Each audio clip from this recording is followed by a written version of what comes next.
Oi, hoje esse vídeo que vai ser muito especial. Eu estou um pouquinho mais pra lá. Vou ficar mais claro aqui o negócio, tá?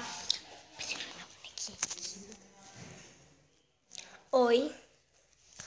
E, gente, eu vou fazer. Vamos lá aqui, pronto. Gente, vou fazer de boneca. Minhas coisinhas de boneca que minha mãe comprou. Então, vou começar. Aqui,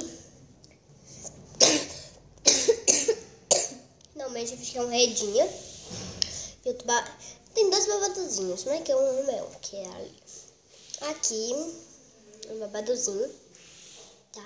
Dois babadozinhos, vou mostrar o outro. Não, gente, esqueça. Aqui é a cama dela, tá? Vou fazer um vídeo que é uma cama dela. É um buraquinho, dobro assim.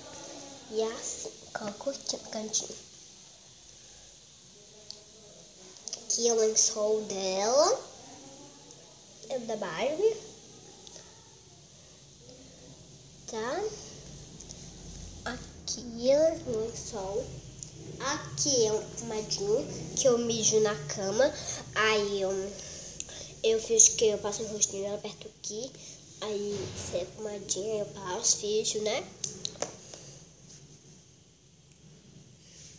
As coisinhas que eu tenho aqui, um babadozinho. A boca, a gente limpa essa boquinha aqui. Tem muito espaço para limpar mais outra boca, né? Desculpa, gente, atrapalhar o vídeo com essa tosse. Eu tô com muita tosse.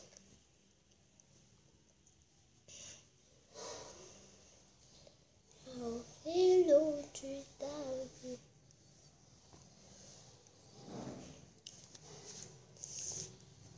Pronto. Aqui eu um babadozinho, né? Aquele branquinho que eu disse a vocês.